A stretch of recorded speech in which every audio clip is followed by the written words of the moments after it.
So ayan guys, andito kami ngayon sa ano pala water. Andito kami ngayon sa dam.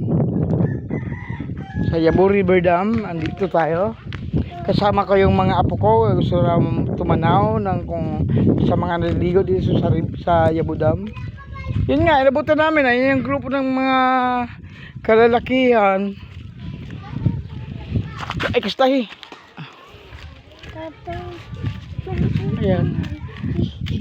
Wala maano. Mamaya kontakan ko yung bon. Ayan po.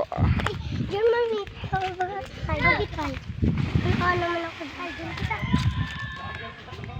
Sarap maligo, guys.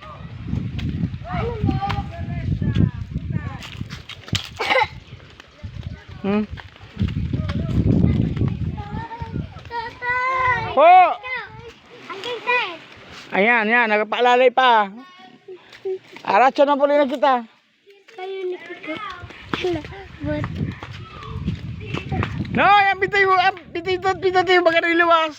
Oh, ayan o, pitotin mo. Nakabalod ka pati o. Yung isang grupo naman guys, ayun.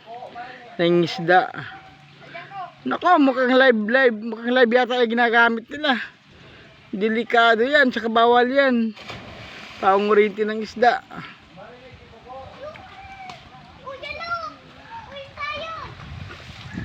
Ang ganda dito guys, magpapresko. Yung tubig, malinis yung tubig. At saka yung hangin. Sarap maglanghap.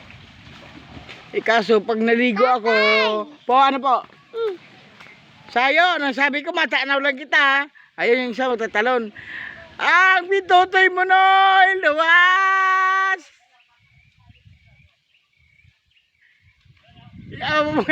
Malok suka, ang pitotoy mo nagtatig-tig. Yun, yung isa, vertical na.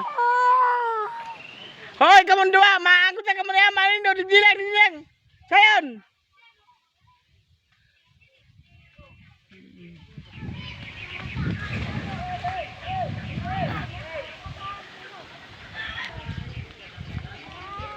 Diyan lang nga eh.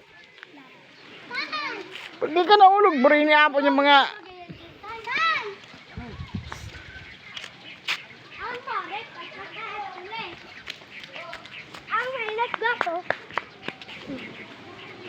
Ababawin bagat tayo dyan. Ababawin sa imo, ika daw dyan nagraram na. Nagkindog nga ni siya. Ay, ababawin bagat mo. Ang abaw, digdi sabi na bagsakan duro. Hindi, ababawin diba? May ano mo bagat dyan. May araro, may tubagang. Ayan, may mga cute girl pa natatawid.